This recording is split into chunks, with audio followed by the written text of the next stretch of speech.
ତ ପ୍ରଥମ କଥା ହେଲା ଯେ ଅନୁଭବ ବାବୁସାନ ପରେ ଯଦି କାହା ନାଁରେ ସିନେମା ଚାଲିଥାଏ ସିଏ ହେଉଛି ଅନୁଭବ ପଟ୍ଟନାୟକ। କାହିଁକିନା କାଲି ସିଏ ପ୍ରୁଭ୍ କରିଦେଇଛନ୍ତି। କାଲି କେଶରରେ 8ଟା 45, ଆଉ ଗୋଟେ କାଲି କେଉଁଠି ମହାରାଜା କେଉଁଠି 10ଟାରେ, ମାନେ ଦେଖିବେ ଯଦି ସବୁ ଶୋ ହାଉସଫୁଲ୍ ପୁରା ଫାଷ୍ଟ ଶୋରେ। ତ ଅନୁପମ ପଟ୍ଟନାୟକ ମାନେ ସେ ପ୍ରୁଭ୍ କରିଦେଇଛନ୍ତି ଯେ ତାଙ୍କ ନାଁରେ ହିଁ ସେ ସିନେମା ମାନେ ଚାଲିପାରିବ। ଆଜି ମୁଁ ଦେଖୁଥିଲି ଯେ ଗୋଟେ ଦିନରେ ତାଙ୍କ କୁଆଡ଼େ 21 ଲକ୍ଷରୁ ପ୍ଲସ୍ ମାନେ କମେଇ ସାରିଲାଣି। ସେକେଣ୍ଡ କଥା ହେଲା ଯେ ଏଇଟା ମନ୍ତ୍ରମୁଗ୍ଧ ଟିମ୍କୁ ମାନେ ମୁଁ ପଚାରିବି, ମୋ କମେଣ୍ଟ ବକ୍ସରେ ସେମାନେ ଆନ୍ସର ଦେବେ ବୋଲି ମୋର ଆଶା। ଏଇଟା ମୋର ନାହିଁ, ପ୍ରତ୍ୟେକ ଅଡ଼ିଏନ୍ସ ମାନେ ଯିଏ ବି ସିନେମା ଦେଖି ଆସୁଛନ୍ତି ସେମାନଙ୍କ ମନରେ ପ୍ରଶ୍ନ। ଆମର ଭୂମିକା ଯିଏ ମୁଗ୍ଧା ଯିଏ ମାନେ ଯଦି ବି ମରିଲେ ସେ କେମିତି ମରିଲେ, ଯଦି ବି ରାଜା ମାରିଲେ କେମିତି ମରିଲେ ସେଇଟା ଏବେ ବି ମାନେ ସସ୍ପେନ୍ସ ଘେରରେ ଅଛି।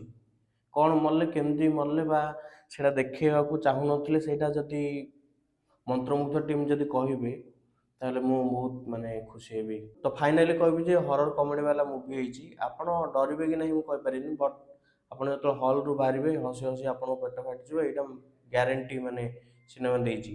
ଆଉ ଗୋଟେ କଥା ହେଉଛି ଯେ ମନ୍ମୟ ଦେ ସେ ମାନେ ତାଙ୍କ କ୍ୟାରେକ୍ଟରକୁ ଏତେ ମାନେ ରିପ୍ରେଜେଣ୍ଟ କରିଛନ୍ତି, ମୋତେ ବହୁତ ଭଲ ଲାଗିଲା। ମାନେ ଜଣେ ଆକ୍ଟିଂ କୋର୍ସ ନ କରିବି ଯଦି ଜଣେ ୟୁଟ୍ୟୁବରୁ ଚାହିଁବ ତାହେଲେ ଭଲ ଆକ୍ଟର ଗୋଟେ ବନିପାରିବ, ସିଏ ଏଇଟାରେ ମାନେ ପ୍ରୁଭ୍ କରିଦେଇଛନ୍ତି। ଆଉ ବାକି ସମସ୍ତଙ୍କ କ୍ୟାରେକ୍ଟର ଭଲ ଅଛି। ତ ମୁଁ ଲାଷ୍ଟ କହିବି ଯେ ମାନେ ଥରଟେ ଯାଇକିରି ଆପଣ ସେଇ ସିନେମା ଦେଖିବା ଦରକାର, ମନ୍ତ୍ରମୁଗ୍ଧ। ଜୟ ଜଗନ୍ନାଥ।